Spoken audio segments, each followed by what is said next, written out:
Any man who has dating preferences is called a misogynist, while women who have impossible standards know what they are worth.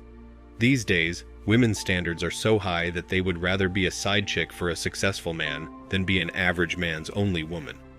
The bitter reality is that the combination of women being disconnected from reality and women weaponizing courts against men has destroyed dating as we know it. Lately, it does seem like it's more often the women who lack self-awareness and the willingness to take any responsibility for, well, anything. I've seen literally hundreds and hundreds of videos on various social media platforms where girls brag about cheating on men, destroying men, and using them up. They demand houses that cost $500K, cars that cost $70K, and engagement rings that cost at least $10K. But when they're asked what they bring to the table, they either brag about their intimate prowess or point to their physical beauty. They don't believe they have to, or even should have to, bring anything more to the relationship. They tell men that they're like Kleenex, something to be used and thrown away. They tell men to never forget that they don't need them, so they should always remember that if they mess up, they have 10 men waiting to take their place. If they catch their man cheating, they will literally burn their lives to the ground. If the women are caught cheating, however, they walk away and say they just can't be bothered to have this conversation right now. I've heard literally dozens and dozens of women talk about how they detest men who are nice, loyal, and stable. They joke about keeping a garbage dump of a man on the side for excitement. Many women were asked about sharing the bills with a man if they were living together. Every one of the women said that he should pay all the bills because his money was her money and her money was her money, but she may consider splitting the Netflix bill with him. The main problem with dating in today's world is that too many people are too selfish. All these women can't find a guy, but they have a list of requirements. They refuse to go out of their way to appease their potential partner. In a relationship, you should want to do things for the other. You would want to support them. These girls don't want a relationship. They want someone to worship their feet without contributing one iota. Why would I be in a one-way relationship with someone who doesn't care about me? To add to that, to a degree, I think a lot of ladies are particularly picky, but moreover it seems like so much of the dating scene is purely materialistic, which might explain why usually well-off 40-something men are dating 20-something women. Everything moving to dating apps is depressing, but the social environment outside is more hostile now in general, and there is a lot of off-putting behavior from women, not just men. I don't think people factor that in. I can think of 3 of my friends who broke up because they weren't seen as ambitious enough. Status is important, but not easy to obtain. So as women become more high status than men in terms of salaried jobs, things will get more contentious. I think that when both men and women are younger, up to about the age of 30 or so, they tend to have unrealistic expectations. Not all people, of course, but quite a few. Within that age range, our general idea of what makes a perfect partner comes from wish fulfillment and Hollywood, the latter of which is particularly dangerous when it comes to relationships. Women in particular have it rough, not because they can't have physical relations if and when they want. No matter how unflattering a woman looks, there's always some guy who will still sleep with her, but because of friend-generated external pressure and validation.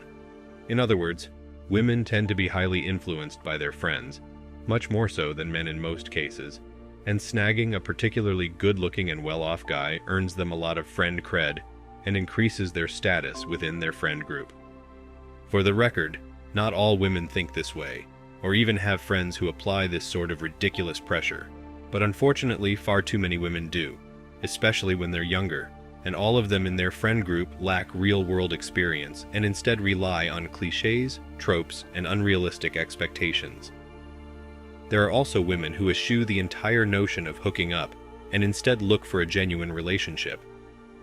I have the distinct feeling that in this day and age, both males and females commit to perfection and value themselves too highly instead of remaining humble and finding joy in simpler and smaller things. Not saying ambition, wealth, and beauty are evil, but reality falls short of our imagination. A compromise between our dreams and reality is a necessary milestone in maturity, but our society seems like it is becoming more immature. This is so apparent on dating apps. Women who are rated 4 to 6S won't swipe right on anything less than a 9 to 10 rated man. These men eagerly swap them up only to pump and dump them, which has them still thinking that if one lies with them, then they can snag one for a relationship. I see now why society had totally different rules for courtship and marriage in the past. There is a study that younger men are single because of low status. Once they gain status through wealth, education, etc., that is, better themselves, it gets easier and easier for men to get a partner. This takes time, so older men usually are taken. The reverse is true with women. They are the prime of their lives when young, and when the older they get, the less desirable they become. Lots of men are also fearful to enter relationships when the outcome of a failed relationship is always in favor of the woman. If there's a kid, the mother will likely get better custody than the father. Mutual friends will often stick with the woman than the man. The issue is that women have a very skewed view of their own SMV. In other words, they greatly overestimate their attractiveness to men, so they naturally seek out men that are almost always out of their reach. As always, you ladies can thank feminism for this, and most of your problems in relation to men. A lot of modern women genuinely don't realize they have unrealistic expectations. If you sit down with an average woman in the West and have an honest debate over what her standards are, you'll usually start with the man having to be 5'11" or taller. They lower it by an inch as it sounds less picky than just saying 6'0". This alone removes a significant percent of men, as the means average height for the male in the US/UK/Canada/Australia is 5'9". The next thing you'll usually hear is that he has to have a career. What they really mean by this is that he must earn over £30,000 or so. You then get down to the looks, where they expect a guy with a decent bone structure. By the time you've finished, you end up with them essentially chasing the top 10%. That's fine, but when 80% of women are chasing the top 10% of men, there is never going to be enough men to go around. I think most of this comes from the age of reality TV and social media, where most people you see tend to be on the good-looking and successful end of the spectrum.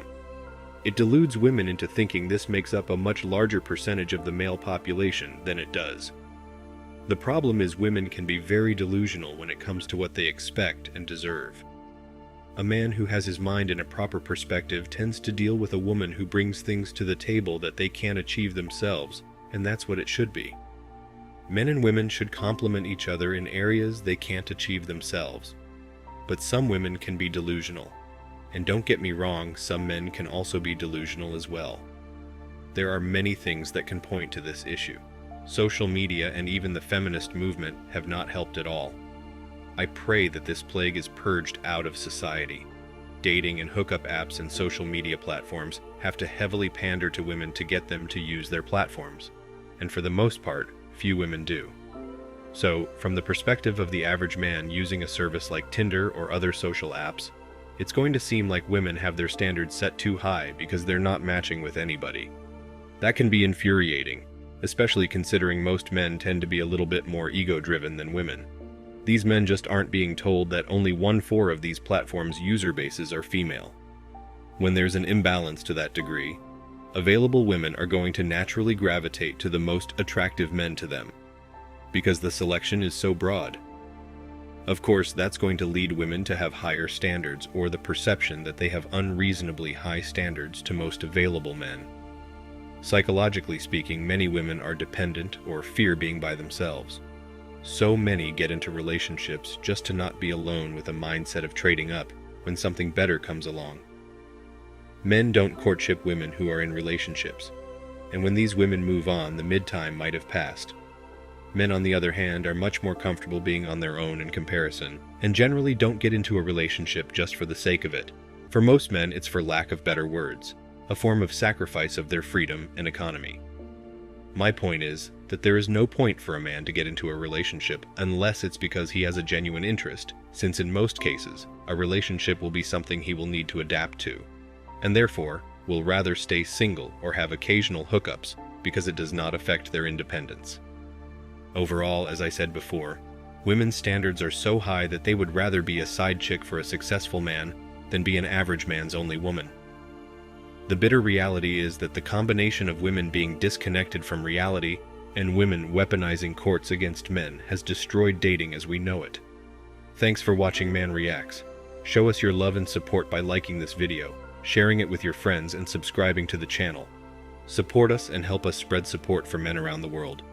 Do comment and share your thoughts. We're always up for a healthy debate and discussion.